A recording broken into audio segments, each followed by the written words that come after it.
গতকাল রাতে ভারত ইতিহাস সৃষ্টি করেছে কিংবা ইতিহাস সৃষ্টির প্রথম পদক্ষেপ নিয়েছে। এই খবরটি আপনারা কতজন জেনেছেন আমার এই তথ্য পাওয়ার আগে? দেব অভিনীত খাদান রিলিজ হয়েছে, এই খবরটি পেয়েছেন?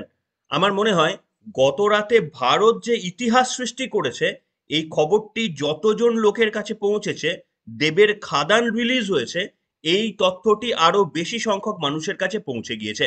এই দোষ আমি আপনাদের সামনে বলছি না, আমাদের সংবাদ মাধ্যমগুলি দেবের খাদানের রিলিজকে যতটা গুরুত্ব দিয়ে প্রচার করার চেষ্টা করে, গতকাল ভারত যে ঐতিহাসিক একটা জয় কার্যত ছিনিয়ে নেওয়ার প্রথম পদক্ষেপ নিল সেই তথ্যগুলো দেখানোর প্রয়োজন বোধ করে না। কিন্তু কত বড় একটা মিশন গতকাল ইসরো করলো, আজকের পর্বটা শুনলে গর্বে ভারতবাসী হিসাবে আপনার বুক চওড়া হয়ে যেতে বাধ্য। বিশ্বের চতুর্থ দেশ হিসাবেই শুধুমাত্র ভারত এই পদক্ষেপ নিয়েছে এবং আপনাদের সামনে আমি দেখাবো স্পেডেক্স মিশন বা মিশন স্পেডেক্স। গতকাল অন্ধ্রপ্রদেশের শ্রীহরিকোটা থেকে সতীশ ধাওয়ান স্পেস সেন্টার থেকে ঠিক রাত 10টার সময় এই সফল উৎক্ষেপণ করলো ভারত। এই মিশন গতকাল ভারত যেটি শুরু করলো, এইটা যদি ভারত সাকসেস পায় আগামী 7 দিন পর অর্থাৎ 7th জানুয়ারি আসল খেলাটা হবে। সেইখানেই বা কি হবে, আজকে পুরো তথ্যটা আপনাদের সামনে দেবো এই পর্বে। এবং ভারতের এই নজির দেখে ওপার বাংলার ইউনুস চাচা তিনি কি ভাবছেন সেটা সত্যি জানতে ইচ্ছা করছে। তিনি কি আরো একবার তাদের মৌলবাদীদের ধোঁয়া দেবেন যে 4 দিনে ভারতকে দখল করে নেব, কলকাতাকে দখল করে নেব? এই কমেডি শো কি এর পরেও তারা চালাবেন? ভারতের এই মাইলস্টোন ছোঁয়ার খবর পেয়েও কি তারা ভারতের বিরুদ্ধে যুদ্ধ করার কমেডি শোটা এখনো চালিয়ে যাবেন? তবে যদি এই পর্ব শুনে ভালো লাগে, যদি ভারতবাসী হিসেবে গর্ববোধ করেন, তাহলে আপনাদের কাছে বিনীত নিবেদন পর্বটি শেয়ার করবেন এবং আপনাদের অবশ্যই একটি করে লাইক এবং কমেন্ট এটা আজকের পর্বে আমি এক্সপেক্ট করছি। নমস্কার, welcome to simple as a বিষয়ে আপনাদের সকলকে স্বাগত জানিয়ে শুরু করছি আজকের বিশেষ বিশেষ খবর। প্রথমেই আপনাদের সেই মুহূর্ত দেখাবো যারা মিস করে গিয়েছেন গতদিনে, যখন গতকাল অধীর আগ্রহে আমি অপেক্ষা করেছিলাম রাত 10টা বাজতেই ইসরোর সতীশ ধাওয়ান স্পেস সেন্টার থেকে এই পিএসএলভি রকেটে চেপে কৃত্রিম উপগ্রহ দুটি পাড়ি দিল এবং তা নিয়ে কি পরীক্ষা নিরীক্ষা হবে সেটা জানাবো। কিন্তু তার আগে এই ছোট্ট লঞ্চের সময় ভিডিওটি আপনাদের জন্য, যারা দেখেননি তাদের জন্য দেখুন। 10, 9, 8, 7, 6, 5, 4, 3, 2, 1, 0. Plus 5 seconds. Liftoff normal. That's a marvelous liftoff of PSLV PT tracking. C-60 SpaceX mission on the go. Plus 15 Sleek seconds. PSLV Corellon vehicles Due to tracking. saluted against the night sky, a beautiful sight to behold. First जी हाँ, stage अभी आपने देखा performance normal. सफलतापूर्ण उत्थापन PSLV C-60 rocket का। रात Plus को 30 रोशन seconds. करता हुआ पीएसएलवी C-60 अपने उद्दिष्ट कक्षा की ओर MFPCR tracking. सभी तंत्र सामान्य निष्पादन करते हुए रेंज ऑपरेशन डायरेक्टर ने इसकी पुष्टि की है। प्रथम चरण का निष्पादन पूरी तरह सामान्य है। দেখলেন বন্ধুরা, এবার আসুন আপনাদের সামনে আমি বর্ণনা করি যে কি এই মিশন। এই মিশনকে আমি কেন এত ঐতিহাসিক বলার চেষ্টা করছি। এই মিশন সাকসেস হলে ভারত কি কি অ্যাচিভ করবে। ঠিক চন্দ্রযান যতটা সাকসেস পেয়ে ভারত একেবারেই গর্বিত হয়েছিল, বিশ্বে ভারতের মুখ উজ্জ্বল হয়েছিল, এই স্পেডেক্স মিশনও ভারত যদি সাকসেস হয়ে যায় তাহলে ভারতের মুখ গোটা বিশ্বের দরবারে আরো একবার উজ্জ্বল হবে।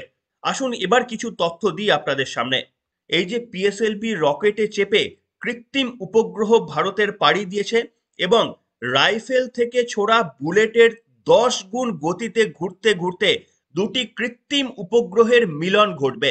বছর শেষে এই চ্যালেঞ্জ নিয়েই পরীক্ষা করছে ভারতের মহাকাশ গবেষণা সংস্থা ইন্ডিয়ান স্পেস রিসার্চ অর্গানাইজেশন বা ইসরো। ফলে আরো একবার অন্তরিক্ষে নয়া ইতিহাস তৈরির স্বপ্নে বিভোর 140 কোটির ভারতীয়। মাত্র অপেক্ষা 7th জানুয়ারির দিকে। কি এই এক্সপেরিমেন্ট? না পৃথিবীর কক্ষপথে ঘূর্ণায়মান দুটি কৃত্রিম উপগ্রহ, যেটা গতকাল রাত 10টায় রকেটে চেপে পাড়ি দিয়েছে দুটো কৃত্রিম উপগ্রহ। সেই দুটি কৃত্রিম উপগ্রহের মহাকাশে মিলন হবে। এই পরীক্ষার পোশাকি নাম হচ্ছে স্পেস ডকিং এক্সপেরিমেন্ট মিশন বা স্পেডেক্স। বুঝতেই পারছেন আপনারা, স্পেস ডকিং এক্সপেরিমেন্ট মিশন। তাহলে ডকিং কি না, এই যে কৃত্রিম উপগ্রহ যেটা গতকাল রকেটে চেপে পাড়ি দিয়েছে, এই দুটি কৃত্রিম উপগ্রহ একে অপরের সঙ্গে মিলিত যে হবে, এই মিলিত হওয়ার ঘটনাকে বলা হয়, এবং এই মিলিত হবার পর এক উপগ্রহ থেকে আরো একটা উপগ্রহে ইলেকট্রিক কানেকশন এস্টাবলিশের পর ফের এই দুটি উপগ্রহকে আরো একবার আলাদা করে দেওয়া হবে। এই ঘটনাকে বলে আনডকিং। আর পুরো ব্যাপারটি কন্ট্রোল হবে পৃথিবী থেকে, ইসরোর বুক থেকে। এবং মহাকাশ বিজ্ঞানীদের দাবি, পৃথিবীর কক্ষপথে বুলেটের থেকে 10 গুণ গতিতে ঘুরে চলা দুটি কৃত্রিম উপগ্রহ পরপর একসঙ্গে জুড়ে যাবে। এই পরীক্ষাটি যেমনই কঠিন তেমনই চ্যালেঞ্জিং। গত 1 দশকের বেশি সময় ধরে এই বিষয়ে নিরন্তর গবেষণা চালিয়ে গিয়েছে বেঙ্গালুরুর সংস্থা ইসরো। আপনারা শুনলে গর্বিত বোধ করবেন যে বর্তমানে কেবলমাত্র এই প্রযুক্তি রয়েছে শুধুমাত্রই আমেরিকা, রাশিয়া এবং চীনের হাতে। এছাড়া পৃথিবীর কোনো দেশের হাতে এই প্রযুক্তি এখনো পর্যন্ত নেই। কিন্তু ভারত গতকাল যে মিশনটা চালু করলো, সেই মিশন থেকে যে কৃত্রিম উপগ্রহ দুটো গোটা পৃথিবীকে কেন্দ্র করে ঘুরতে থাকবে, তারপরে তারা ক্রমশই তাদের গতিপথ কমিয়ে পৃথিবীর আরো কাছে আসার চেষ্টা করবে। এই সময় লাগবে তাদের 7 দিন। এক্সপেক্ট করা যাচ্ছে যে আগামী 7ই জানুয়ারি সেই মহেন্দ্রক্ষণ আসবে যখন ইসরো এই দুটি কৃত্রিম উপগ্রহকে আরো কাছে এনে তাদের ডকেটিং করার চেষ্টা করবে, অর্থাৎ সেই মহামিলন ঘটবে মহাশূন্যে অন্তরিক্ষে দুটি কৃত্রিম উপগ্রহের। এই দুটি উপগ্রহ আইডেন্টিক্যাল এবং দুটি উপগ্রহের ওজন হচ্ছে 220 কেজি ওজনের দুটি কৃত্রিম উপগ্রহ মহাশূন্যে যে মিলন ঘটবে তাকে ডকিং বলা হয়, এবং তারা যখন বিচ্ছিন্ন হবে সেই ঘটনাকে আনডকিং বলা হয়। ইসরো জানিয়েছে পৃথিবীর 470 কিলোমিটার উপরে চলবে এই পরীক্ষা নিরীক্ষা। এর জন্য একটি বিশেষ প্রযুক্তি ব্যবহার করেছে ভারতীয় গবেষণা সংস্থা। এর নাম ভারতীয় ডকিং সিস্টেম। আমেরিকার মহাকাশ গবেষণা সংস্থা নাসা এই কাজে যে প্রযুক্তির ব্যবহার করেছে তার নাম ইন্টারন্যাশনাল ডকিং সিস্টেম স্ট্যান্ডার্ড। আর ভারত যে প্রযুক্তি সৃষ্টি করেছে তার নাম ভারতীয় ডকিং সিস্টেম। ভারতীয় প্রযুক্তিটি নাসার সমমানের বলে দাবি করেছে ইসরো, এবং এটি সম্পূর্ণ ভারতের নিজস্ব মস্তিষ্ক প্রসূত। এটা কোনো দেশের থেকে এই প্রযুক্তি ধার করা হয়নি বলে পরিষ্কার জানিয়েছে ইসরো। অর্থাৎ আরো একবার ভারতবাসী হিসেবে গর্বে বুক আমাদের ফুলে উঠল। পড়শি দেশ বাংলাদেশ যখন গোঁড়া মৌলবাদী ধর্মচারণ করছে, তারা বলছে ভারতকে আক্রমণ করে তারা নাকি 4 দিনে কলকাতা দখল করে নেবে, হিন্দু নিধনের মতো নৃশংস যজ্ঞ যখন তারা চালাচ্ছে, তখন তাদেরই পড়শি দেশ পৃথিবীর 4র্থ শক্তিশালী দেশ হিসাবে আত্মপ্রকাশ করছে যে এই ধরনের এত কঠিন একটা এক্সপেরিমেন্ট পৃথিবীর ভূপৃষ্ঠ থেকে 470 কিলোমিটার ওপরে অন্তরিক্ষে এই ধরনের এক্সপেরিমেন্ট চালাচ্ছে ভারত। এই ইস্যুতে মুখ খুলেছেন ইসরোর চেয়ারম্যান এস সোমনাথ। তার কথায়, ভারত নিজস্ব ডকিং প্রযুক্তি তৈরি করতে সক্ষম হয়েছে। এই ধরনের জটিল এবং সূক্ষ্ম প্রযুক্তি কখনোই কোনো দেশ হস্তান্তর করে না। এটা একান্তই ভারতের মস্তিষ্ক প্রসূত, এবং এর জন্য সত্যিই আমরা গর্বিত। ইসরো ইতিমধ্যেই এই ডকিং প্রযুক্তির স্বত্ব নিয়েছে, অর্থাৎ এই প্রযুক্তি যে শুধুমাত্র ইসরোর সেটার জন্য কিন্তু ইসরো পেটেন্ট পেয়ে গিয়েছে। গতকালের এই পিএসএলভি সাকসেসের পর ইসরো চেয়ারম্যান এস সোমনাথ কি বলেছিলেন সেটা শোনাবো আপনাদের। I'm really happy to announce the full accomplishment of the launch of PSLV C60 for the SpaceX mission. The rocket has placed the satellites in the right orbit, which is 475 kilometer circular orbit.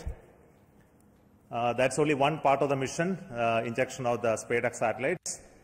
Now, in another 15 minutes, the fourth stage of PSLV will change its orbit from 475 kilometer to 350 kilometer lower orbit by first phase of firing.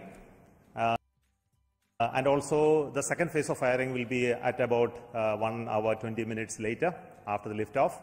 So that process is continuing to enable POEM operations to happen.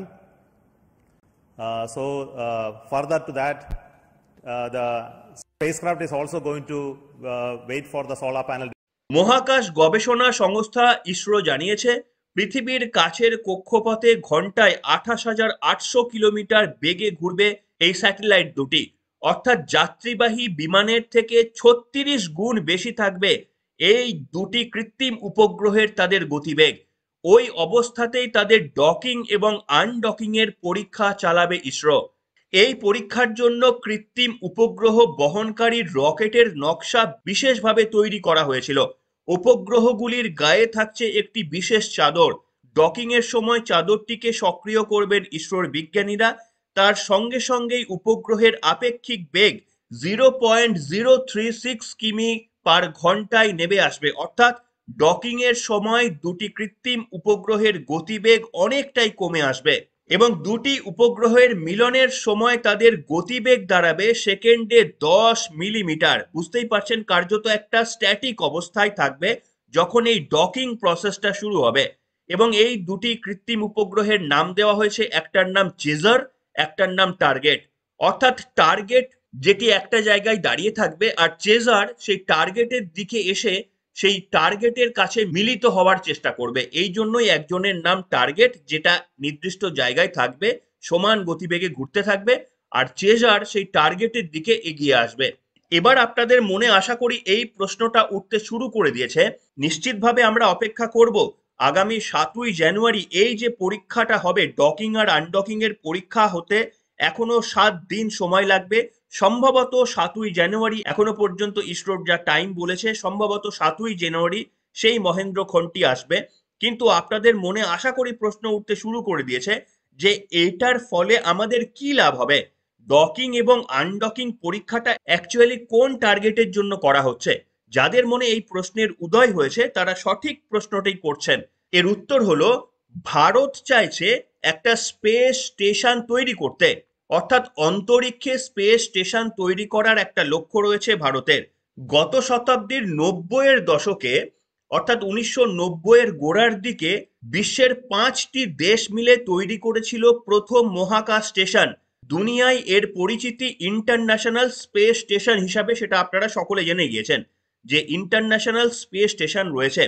সম্প্রতি সম্পূর্ণ দেশীয় প্রযুক্তিতে ঠিক একই ধরনের space station বা মহাকাশ station তৈরি করেছে চীনও। মহাশূন্যে তাই ড্রাগনকে টক্কর দিতে একই রাস্তায় হাঁটছে ইসরো। ভারত যে মহাকাশ স্টেশনটি তৈরি করতে চলেছে তার নাম হবে ভারতীয় অন্তরিক্ষ স্টেশন। আর এই অন্তরিক্ষ স্টেশনের জন্য এই ডকিং এবং আনডকিংটা অত্যন্ত প্রয়োজনীয়। এই এক্সপেরিমেন্ট যদি সাকসেস হয় তাহলে জেনে নেবেন যে মহাকাশে স্পেস স্টেশন তৈরি করা ভারতের জন্য শুধুমাত্রই সময়ের একটা অপেক্ষা। এবং এছাড়াও ভারতের আরো একটি গুরুত্বপূর্ণ মিশন রয়েছে, সেটা হচ্ছে চন্দ্রযান 4 কিংবা গগনযান। এই ধরনের মিশনগুলিতে যেখানে মানুষ পর্যন্ত চাঁদে পৌঁছে দেবে ইসরো, এই ধরনের ঘটনাগুলিতে এই ডকিং এবং আনডকিং এই প্রযুক্তিটা অত্যন্ত প্রয়োজনীয়। সেই কারণেই এর পরে ইসরোর যা যা বড় বড় মিশন রয়েছে সেগুলোর সাকসেস নির্ভর করবে আগামী 7 তারিখে এই ডকিং এবং আনডকিং এ ভারতের গর্বের মহাকাশ সংস্থা ইসরো কতটা সাকসেস পেল তার উপর। কাজেই বুঝতে পারছেন এর গুরুত্ব কতটা। সেই কারণেই আপনাদের সামনে আমি বললাম যে দেখুন, আমাদের মিডিয়াগুলো এই তথ্য কত আপনাদের সামনে দেয় আমি বলতে পারবো না, কিন্তু বিগত 1 মাস ধরে আমি অপেক্ষা করে বসে রয়েছি এই আজকের দিনটার জন্য। এবং আমি আপনাদের অনেকের মতোই একজন সৌভাগ্যবান। এই লাইভ টেলিকাস্টটি গত রাত্রির থেকে আমি অপেক্ষা করে বসেছিলাম, রাত 10টায় সেই লাইভ টেলিকাস্টটি দেখেছি। কিন্তু আমাদের প্রচার মাধ্যমগুলো দেবের খাদান নিয়ে যতটা প্রচার করতে পারে, এই ধরনের ভারতের মাথা উঁচু করার খবরগুলো এইভাবে আপনাদের সামনে পৌঁছে দেয় না। আর সম্ভবত সেই কারণেই আমাদের মতো ক্ষুদ্র ইউটিউব চ্যানেলগুলোর দিকে আপনারা তাকিয়ে থাকেন এবং আশা করি আপনাদের আমরা নিরাশ করি না। আজকে যে তথ্য দিলাম আশা করি আপনাদের ভারতীয় হিসাবে গর্বে বুক ফুলে উঠবে এবং ওপার বাংলার মৌলবাদ মোহাম্মদ ইউনূসের প্রশাসন তাদের সঙ্গে কম্পেয়ার করলে দেখতে পারবেন যে ভারত যদি দৈত্য হয়, ওপার বাংলার বাংলাদেশ হচ্ছে একটা ছোট বেড়াল ছাড়া আর কিছুই নয়। সেই কারণেই এই সময়টা ভারতবাসী হিসেবে গর্ববোধ করুন এবং যে সমস্ত বাংলাদেশিরা আমার এই পর্বটি দেখছেন তারাও নিশ্চিতভাবে আপনাদের ওপার বাংলার মোহাম্মদ মৌলানা ইউনূসের কাজগুলোকে আপনারাও সমর্থন করতে পারেন না, কিন্তু আপনারাও চাইলে আপনাদের ভিশন চেঞ্জ করে আপনাদের সরকারের ওপর চাপ সৃষ্টি করে বলতে পারেন যে ভাই আগে উন্নতি করো। হিন্দু নিধনযোগ্য বা ধর্মীয় রাজনীতি যে কটি দেশ পৃথিবীতে করেছে সেই কটি দেশের একটিও কিন্তু উন্নতি করতে পারেনি। আপনারা ইতিহাস বই খুঁজে দেখে নেবেন, যে কটা মৌলবাদী দেশ শুধুমাত্র এই মৌলবাদীতে ইন্ধন যোগায় সেই দেশগুলোর একটাও পৃথিবীতে সাস্টেন করতে পারে না। ঠিক একই অবস্থা হবে আপনাদের পছন্দের পাকিস্তান, আফগানিস্তান এবং আপনাদের প্রিয় দেশ বাংলাদেশেরও। সেই কারণে যদি মৌলবাদকে হাওয়া দিতে চান তাহলে আজকে যে ধরনের ঘটনা দেখে আপনারা সন্তুষ্ট হচ্ছেন, হিন্দুদের ওপর আক্রমণ করে সন্তুষ্ট হচ্ছেন, তাতে সন্তুষ্ট থাকতে পারেন, কিন্তু যে ভারত এতটা শক্তিশালী তার সঙ্গে দয়া করে পাঙ্গা নেওয়ার আগে অন্তত দ্বিতীয়বার ভাবার চেষ্টা করবেন।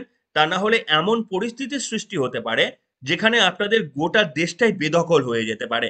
যাই হোক, প্রত্যেক ভারতবাসীর কাছ থেকে অন্তত এই এক্সপেকটেশন যে আজকের পর্বটি অন্তত আপনাদের প্রিয়জনের কাছে শেয়ার করে এই তথ্যটা জানানোর সুযোগ করে দেবেন, এবং এছাড়াও একটি করে লাইক অবশ্যই এবং কমেন্ট আপনাদের কাছে এক্সপেক্ট করছি। আগামী পর্বে আরো বিস্তারিত তথ্য এই সম্পর্কে আপনাদের সামনে নিয়ে আসবো। এখনকার মতো এখানেই শেষ করলাম।